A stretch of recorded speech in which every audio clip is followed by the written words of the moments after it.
Laser sights are an essential firearms training tool, clearly correcting and improving the two most important shooting fundamentals, aiming and trigger control. Crimson Trace, making laser sights standard equipment. Learn more at crimsontrace.com. He rode out of Louisiana territory, and with his gun slung low and his microphone held high, he brought truth to a savage land. And the legend grew. Tom Gresham's Gun Talk. Well, saddle up, because we're going to be playing What's My Gun Worth for the next hour or so. We've got Steve Fjestad joining us right now from the Blue Book of Gun Values. Steve, how are you, my friend? Tom, great to talk. Hi. It's Gun great. Talk listeners out there today. Great to have you here. First of all, tell folks who might not know what the Blue Book of Gun Values is and kind of the quick history of it. Well, the quick history is that it goes back to 1981. It started out with 225 pages, and honestly, it wasn't that popular. But now it's morphed into something completely different, and about 2.5 months ago, we published the 40th edition, 2,512 pages.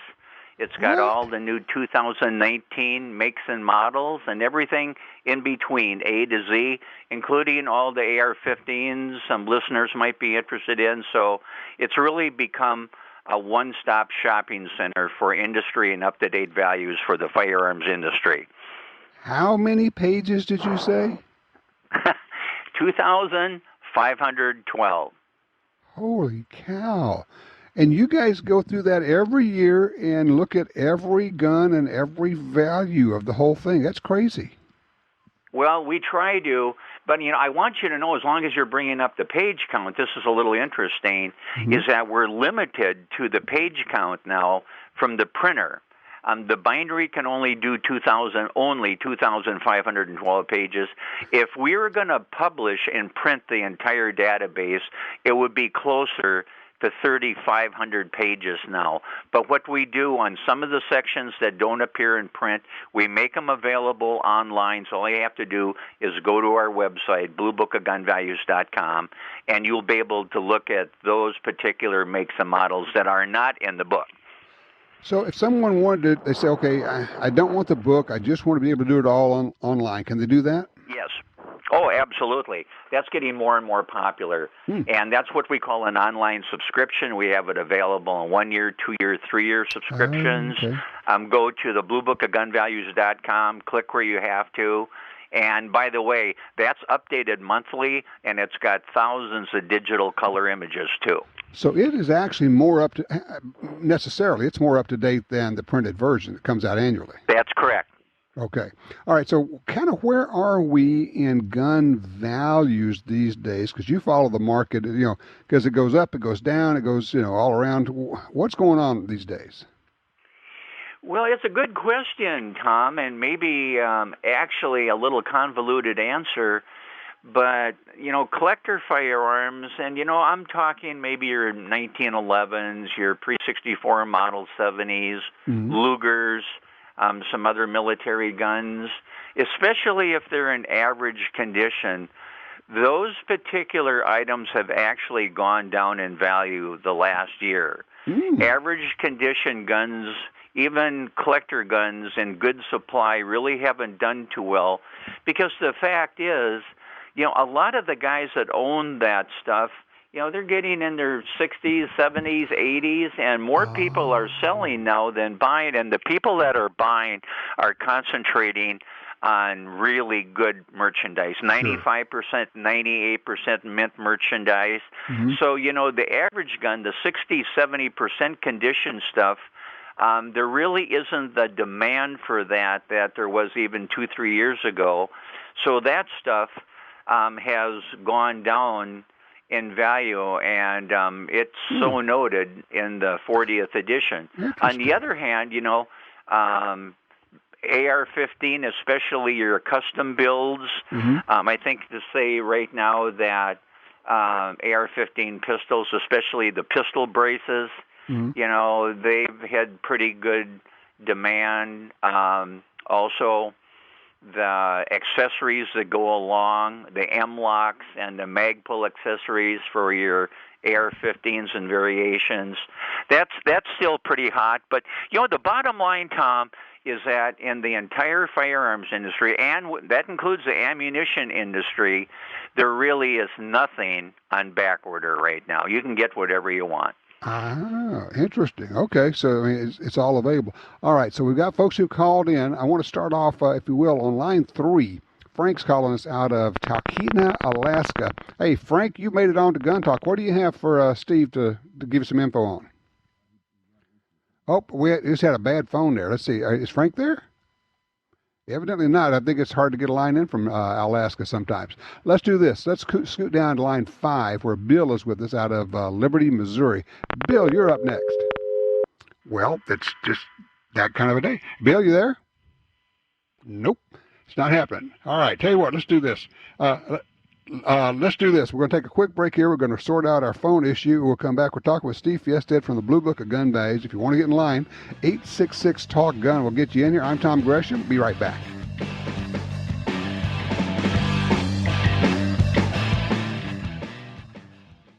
For more than 70 years, Timney Triggers has been enhancing the shooter's experience. Whether it's a local competition, a day at the range, or even the hunt of a lifetime, setting the standard in aftermarket triggers, Timney is now producing more than 170 models of triggers for bolt-action rifles, shotguns, AR rifles, and semi-automatic rifles. Proudly made in the USA since 1946. Find your new trigger at timneytriggers.com. The next big thing for the AR-15 has arrived. The Brownells Brn 180 Upper, a modernized version of the Armalite AR-180, featuring a 16-inch barrel, a 223 wild chamber, and a full-length pick rail. The Brn 180 skips the buffer system to allow complete function of the firearm with the stock folded or extended. Best of all, the Brownells Brn 180 mounts to any mil-spec AR lower. Visit Brownells.com today.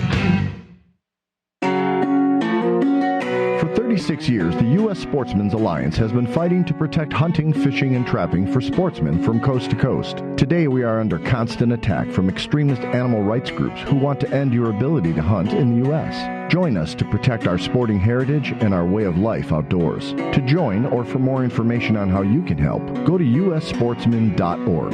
That's ussportsman.org. Tired of searching the web for the best deals on guns, ammunition, and gear? Download the free Gun Dealio app today for deals and discounts right at your fingertips. Handguns, rifles, shotguns, ammo, optics, lasers, gun safes, targets, gun cleaners, grips, slings, and much, much more. Save money on products you want from the companies you love. New deals, discounts, and rebates added daily. Gun Dealio, available for free in the App Store and Google Play. FN, the world's most battle-proven firearms. You want to reach for history, for greatness. So reach for the FN-57, a 5.7 millimeter pistol built with the DNA of over a century of legendary FN firearms. And now, it's within reach at your local firearms dealer. The FN-57 is the perfect combination of accuracy and stopping power. FN, the world's most battle-proven firearms.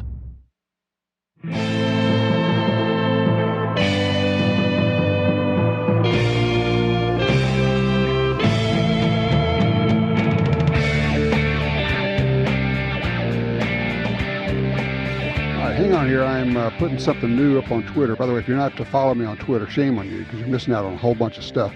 This is an interesting article. I link to a lot of articles. It's not a case of me telling you what I'm thinking. It's kind of like, okay, what's going on out there? What's happening? This one is an interesting article, How to Be Mathematically Pro-Gun Without Mentioning Rights. And I mean, that sounds weird, but the article it's basically how to win a gun rights, if you will, or a pro-gun argument without ever dropping back to, well, it's our right. Because a lot of folks you're talking to, they don't get it. They don't understand. And they don't agree, actually. But you can come in and say, okay, well, let's look at this logically. And you ask some questions, well, is the problem murders? And then you have an answer. Okay, what is the problem? Gun deaths. Then let's talk about 2/3 of those are suicides. 7/8 of those are men. So it's actually not a gun problem. It's a men's health problem. It's and it's a process. And I've just put that up on Twitter, so you can check that out as well. So we're talking right now. We're talking about gun values. Let's bring in Steve Fjestad. Oh, we don't have Steve. Okay, we're working on getting Steve back here. We'll bring him in just a second here. So while we're doing that, one of the things. Okay, I'm guilty. I told Steve before we got on. I said, "Look, I got to ask you because I have a. You remember when I bought that Remington 5mm Remington Magnum rifle I found used in a gun store? It was sitting there kind of forlorn, and it was priced right, and I actually bought it just a little bit righter, if you will." All right. So we got Steve back here. Hey, Steve, welcome back. Yeah, I think we paid our phone bill, but let me double check on that on Monday, okay? Who knows? All right. I was just talking about this. I walked into a gun store a few months ago, and they've got on the shelf a Remington 591 bolt-action rifle in 5mm Remington, which, as you remember, that's like 40 years ago when that thing was out. And I think I got a good deal on it, but I thought, well, I'll ask the man. So, What'd you have to pay for it, Tom? I paid all of $125. Well, the parts are worth that much, so congratulations. So tell me about it. How does that? By the way, you know what? I have one of those too, but it's the 592. And they're pretty similar. The 592 had a tube magazine, and you have a clip, don't you? I do, and I was able to find an extra magazine on eBay. So let's see, I got $60 into that, and then I needed an extractor, and so I've got more into that. So it's like, yeah, I paid $125, but I probably, by the time you're said and done, I probably have 200 or a little over 200 in the thing. Well, what I was going to tell you, don't lose the magazine, because if you do, you're probably going to get down to a fancy single shot in a hurry. But, it's kind of an interesting story behind the 5mm Remington Magnum, because actually that was introduced, I think it was around 1970. And that's when they released both the 591 and the 592 Remington bolt-action rifles. And if you want to know the truth, it was a better cartridge ballistically than the .22 Winchester mag. Yes. It actually, I think it was close to 2,100 feet per second. But what didn't work out, unfortunately, and, I always talk about software and hardware, the software being the ammunition and the hardware being the firearms. But the guns themselves, the 591 and the 592, they were just kind of like upgrades of the .22 caliber inexpensive Remingtons at the time. The real problem with them, Tom, was the trigger. And the triggers were below average, and the cartridge really, the cartridge is good as a 17 HMR now. Yes, it is. But the problem is the triggers were really inadequate for the cartridge, as was the rifle. And then they discontinued, I think, the casing. And, they just never got to be as popular as the .22 mag. They didn't, and there's this little following of them, and then Aguilar brought out ammo for it, and they're doing these short runs of 5mm ammo, so you can buy ammo for your 5mm Remington Magnum if you have one of those. But yeah, you're right. 17, it's as good as a 17 HMR, but honestly, the modern rifles being built for the 17 HMR are so good and so accurate, and as you say, have such good triggers. It would be hard to tell somebody they should go try to find one of these old ones, unless you're an old fogey like us who just likes old, cool things, right? Well, that's true. But again, once you get that gun up to your shoulder and you try to, get something at 100 yards, you're going to figure out that the trigger just isn't up to the job, and that's exactly right. That's why the 17 HMR is really popular now. But Remington really started out with a good idea, but in this particular case, the hardware wasn't up to the software. Well, this way, Steve. I have a built-in alibi for my missus. It's not me; it's the rifle. Exactly. By the way, on the ammo, isn't that priced around $1 a round, or is it actually a little less than that? It's a little bit less than that, but I mean, it's still pricey. Obviously, this is somewhere between boutique and pretty crazy to get one of these, but that's kind of where I tend to live, on that intersection between boutique and crazy anyway. All right, we do have some folks lined up for you now. Let me get to Bill in line 1 out of Liberty, Missouri. Bill, what do you have here for Steve? Hey, Tom, thanks for taking my call. I have a Safe Queen. It is a Colt M16A1. I mean, it looks like it's in mint condition. And it's full auto. Full auto. Well, it's semi-auto. It's semi-automatic, and then you can switch it over to full auto. Was it converted, or was it originally that way? No. Okay. Huh. Well, Bill, that's interesting. So what you have is an original full auto M16. Yes. Uh-huh. Okay. And, I mean, it's hopefully legal, and, you know, it was registered, and you have all the paperwork, and everything's good to go there, right? Yeah, he's got the stamp, the whole deal, so you're good to go. Okay. Yeah. Those things have gotten expensive. Mm-hmm. And, you know, they're kind of like auction items now, and Class 3 dealers. I'm sure we're going to have some Class 3 dealers that are listening on Gun Talk Radio that could maybe zero in a little bit better than I can.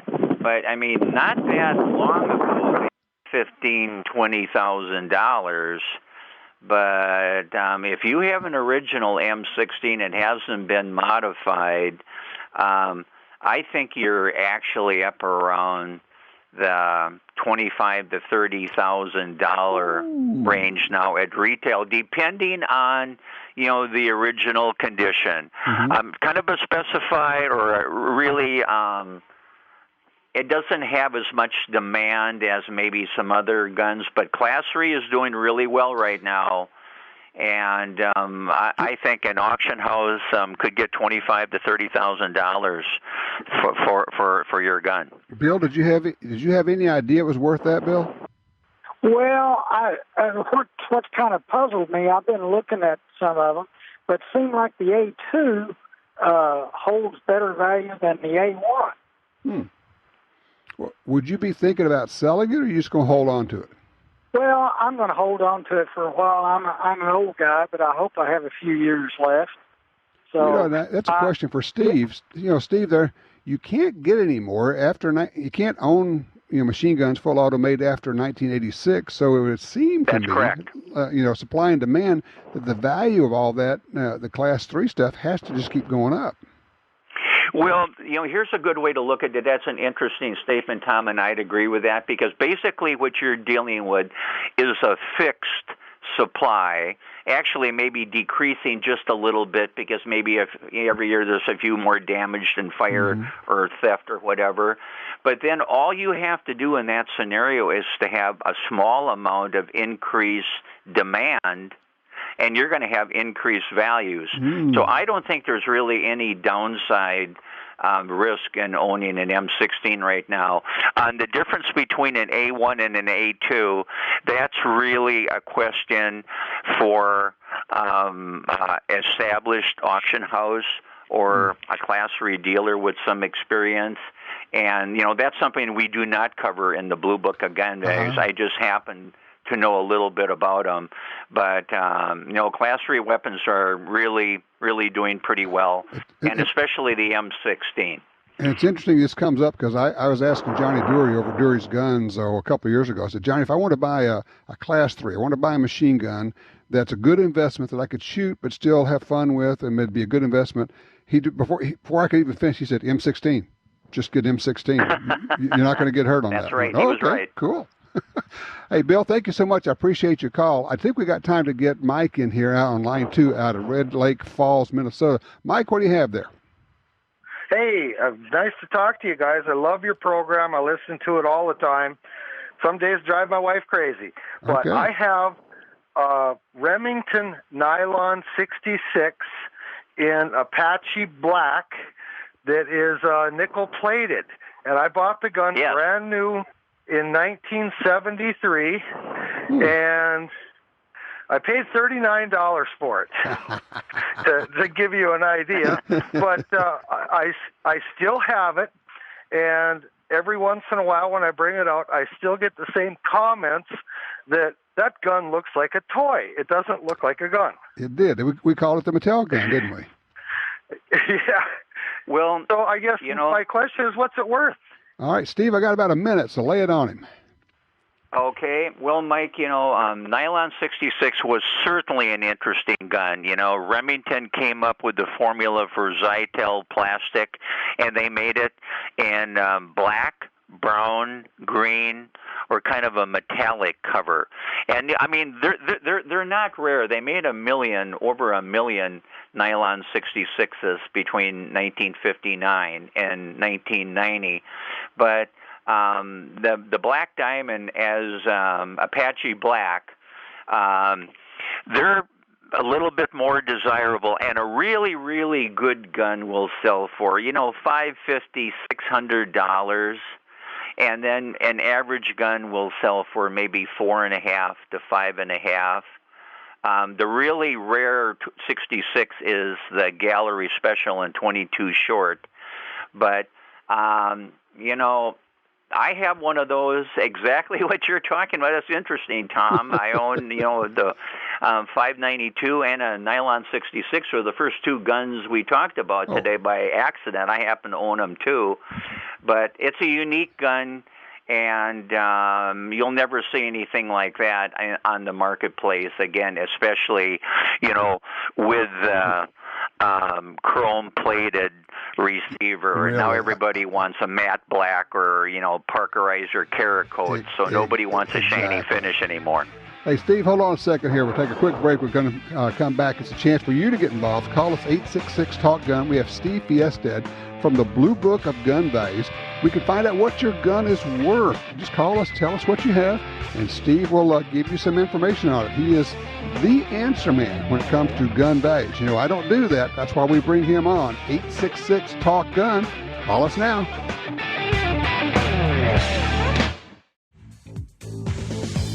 Honey, does this holster make me look fat? The right answers to the tough questions on Tom Gresham's Gun Talk. All right, now's your chance. Call us 866-TALK-GUN or just dial Tom Talk Gun.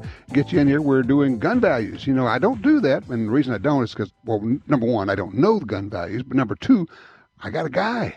Our guy is Steve Fjestad from the Blue Book of Gun Values. Check it out, bluebookofgunvalues.com. You can do it online. You can buy the 2,000-some-odd page book. It's massive, Steve. The postage must kill you on those things. Well, it does. And by the way, before I got interrupted a little bit earlier, I wanted to let all of the Gun Talk listeners out there today be aware of, we have a special promotion today. Okay. And I tell you, it's pretty cool, Tom, and I'll make it real fast. The new 40th edition, we're going to be giving away 50 of the 40th editions to the first Gun Talk listeners that can send in responses to support@bluebookinc.com. Support@bluebookinc.com. Subject matter, just Gun Talk Radio, promo. Make sure you include your address, and the first 50 of you will get, at no charge, including the shipping, complimentary 40th edition. It gets even better, Tom. The next 50 will get a complimentary online 1-year subscription. Again, it's support@bluebookinc.com, and it's only for today, and I'll be looking for a bunch of emails tomorrow morning. Whoa, that is incredible. I had no idea you were going to do that, Steve. That is awesome. It's about $6,000 worth of product, but it's always enjoyable to be on Gun Talk Radio, and I get good questions, so it's fun, and it's something we can do to give back to the listeners a little bit. All right, support@bluebookinc.com. Put in Gun Talk in the subject line. Include your name and your address in the body of it, and there you go. That is great. Thank you, Steve. That is wonderful. All right, we got more for you here. Let's go down to line 5. James is with us out of Richmond, Virginia. Hello, James. You have Steve. What do you have for him? Steve, I got a couple of guns that I want to get a value on. One is a 1912 Colt with Cyrillic lighting on the bottom of the dust cover. It's about 75%, got a slight crack in the dust cover.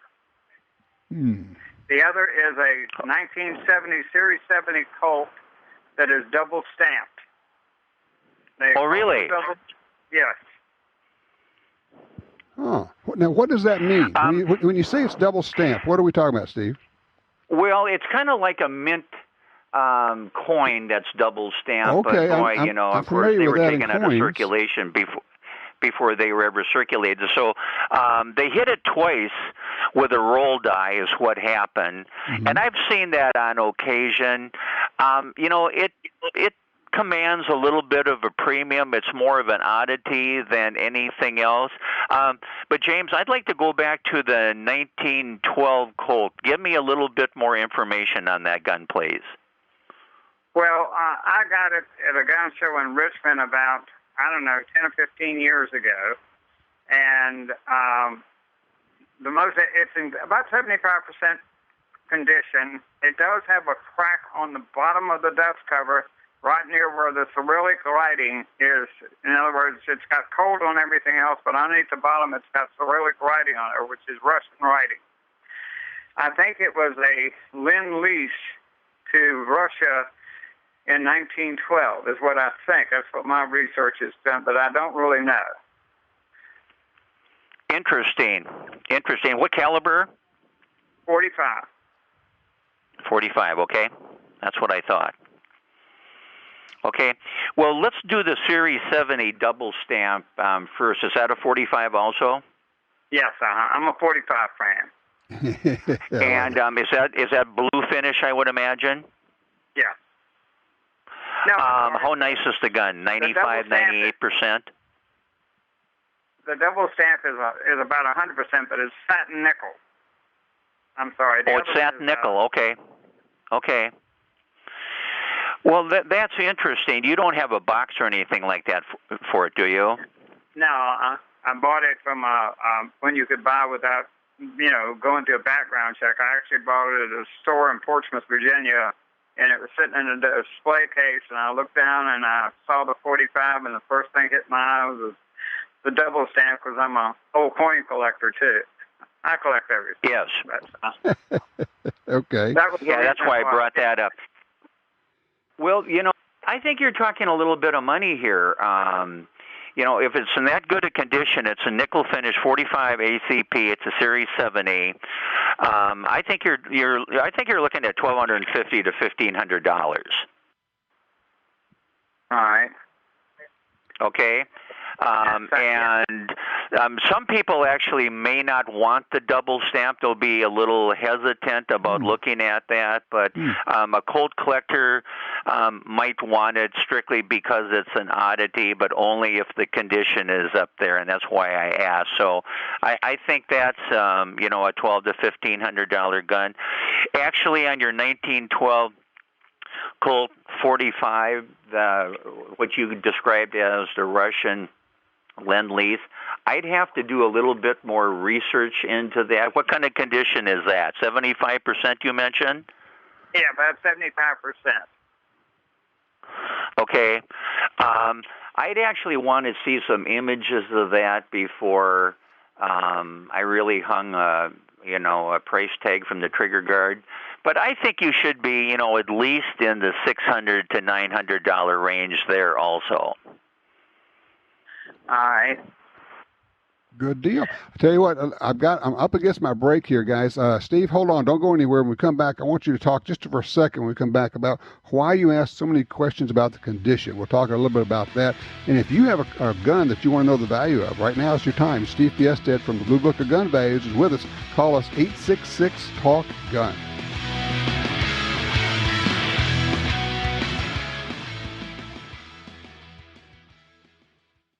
Designed to be the ultimate choice in concealed carry pistols, Kimber's striker-fired Evo SP features an innovative grip system that eliminates hardware on the grip surface, a magazine release for right or left-handed shooters, all-metal construction for reduced muzzle rise, and ledged night sights for single-hand manipulations. Kimber's Evo SP is the ideal choice for shooters that demand a feature-packed, compact-sized striker-fired firearm.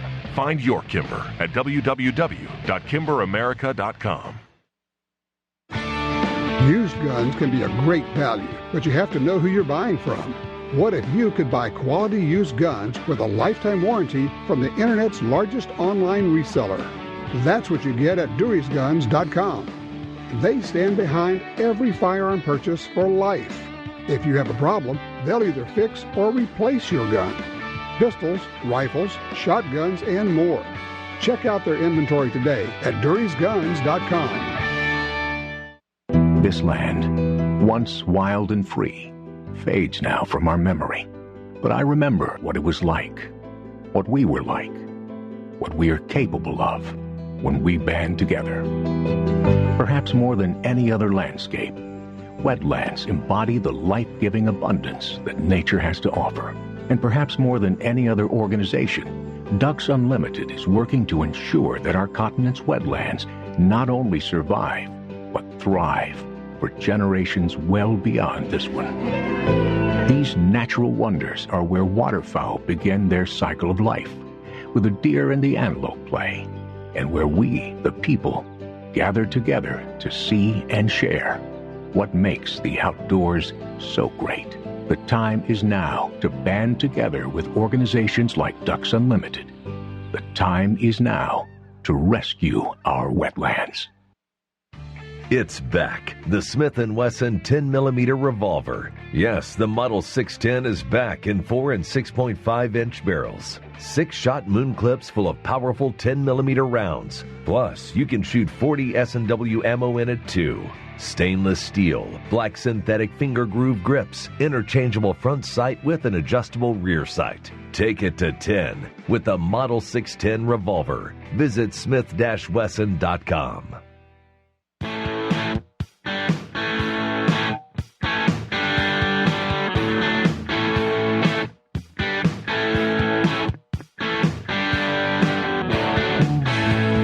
And we're back with you. We don't do this very often, guys. I mean, it's like a couple times a year we were able to get Steve in here because he travels. Steve, you're always going somewhere, man. I'm on the road quite a bit. Yes, I am.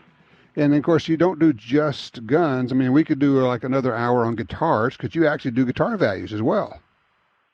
Matter of fact, I just had lunch with a couple of good friends, and that's what we discussed for 2 hours was nothing but guitars. That's Blue Book of Guitar Values.com, by the way. At the SHOT Show this year in the Buck Knife booth, Bob Taylor from Taylor Guitars was there. Oh, yes. Yeah, and so I had a chance to go up. You'll love this. Okay, so we've talked about this. I'm a very beginner guitar player. I decided at this advanced stage to buy. I bought a guitar, and now I have 4 guitars so far. But I went up to him and I said, Mr. Taylor, I just want to let you know I have one of your guitars, and I'm a new player. You'll love this quote. And I said, but I really don't play very well. He says, so few people do. And then he says, but does it give you pleasure? And I said, well, yes, it does. He says, that's all that matters. Well, he's absolutely correct, and that guy is one of the iconic figures in the guitar industry. He actually built a guitar, to prove that it wasn't all the wood all the time. He built a guitar out of a pallet. He took the boards off a pallet, including the nails, and made a guitar out of it. There's something about that just reminds me of gun people who will build guns out of weird stuff. And, there's all kind of things you see occasionally. You go, okay, that was just odd. And then, but because they wanted to say, can I do this thing? And they do. Yes. Fascinating. All right, the big difference, of course, Tom, is that the guitar industry is not regulated and the gun industry is. It's heavily regulated. Right. That's a huge difference. But they're both interesting, and there's a lot of crossover between guitar collectors and gun collectors. A lot of crossover. Interesting. All right, we got, Nathan's with us on line 2. He's out of Montana. Hey, Nathan, what do you have there? Well, I just got lucky enough to pick up a Weatherby silhouette pistol from the 80s. Good for you. Congratulations. What it's worth. What caliber? Well, that's the other funny thing is I ended up getting the 22-250 and the 308 as a pair. You got two of them? Yep. Ooh. Okay. How old are they?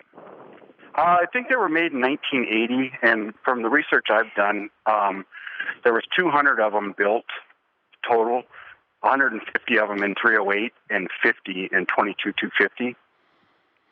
Yes, you're spot on in your accuracy there. And by the way, those guns. Hey, how is that gun stamped? Does that say "Made in California" on it, or Germany, or what does it say on the side of the gun? Those were both made in Japan. Oh, they were made in Japan. Okay. Correct. Yep. That I wasn't sure about. And you know what? As I'm going to the page in my book, I actually specify that. We all know the Weatherbys have also been made in Germany, too. Yes. But you're right, the silhouette pistols. To answer your question, okay, the really early ones in the late 60s were made by J.P. Sauer, and then they went to Japan. But it's not going to make a lot of difference in the value, and they're expensive. I mean, I show them in the book. I show a 100% gun at $3,750. I haven't seen one in a long time, and I think even if your gun's in 90 or your pistol's in 90% condition, you're at $2,500 to $3,000. They did make 50 and 22-250 and 150 and 308. So they're rare birds. Congratulations. Well, thanks for taking my call. I sure appreciate your help and enjoy the show. I got to ask the personal question. How much did you have to pay for them? Well, I was able to get them for $2,000 a piece. You scored. Oh, I think that's a real good value. And every now and then you got them from. Every now and then you get a good one, and a good deal in there. Yeah, I like that. Yep. Thank you, Nathan. I appreciate that. Let's see. Do we have, Jim, do we have line 5 with us? All right, we'll try it. Let's try Dean in Huntsville, Alabama, see if he's there. Hey, Dean, are you there? Yes, sir. How you doing today? Oh, we're having a ball here. What do you have? I've got a Smith & Wesson 2213. What is that? It's a little bitty 22. Stainless steel. Came in with a nylon case and an extra magazine. Is that a revolver? In the early 90s. Is that a revolver or a semi-auto? I don't remember. Semi-auto. Okay, a 2213, 22 long rifle. Huh. Steve, what do you got? It was a pocket version of the 622 422. Okay. That's an interesting variation. I actually don't think I list that in the gun book, but I could certainly research it a little bit more. I'm looking at it. I'm looking at it online. How did you get it? I'm just going to say, I'm looking at it online. That's an ugly pistol. It's a little ugly, but it is a absolutely fantastic shooter. I'm hitting targets at 25 yards with it. Holy cow. Son of a gun. Steve, I tell you what, we're not up against our break here. But I'm just, going through the intel here. And I don't think you're talking about a real expensive pistol. Is it a derivative of a more common model? Hey, guys, hold what you got right there. We're going to take a quick break. We'll come back. We'll find out a little bit more about the Smith & Wesson 2213. We're talking with Steve Fjestad from Blue Book of Gun Bays. We still have time if you want to get in right now. 866-TALK-GUN will get you in here. Of course, as I say, we don't do this very often. We only do it occasionally, so you got to take advantage of it while you got Steve here. Again, 866-TALK-GUN. Be right back with more gun talk.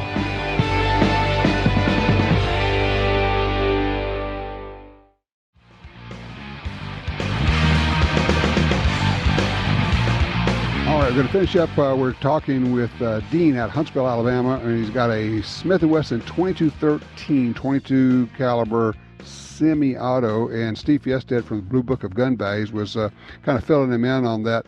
And Steve, you said this is not one that you actually list in the book. You don't have all the guns in the world. Yeah, in the book. as a matter of fact, Tom, yes, it is. I was looking under the wrong category. Okay. I was looking under centerfire. Of course, it's a rimfire pistol. Gotcha. 2213, I would agree with Tom's assessment, D. It wasn't the greatest looking pistol in the world. No. They made them from 1992 to 1999.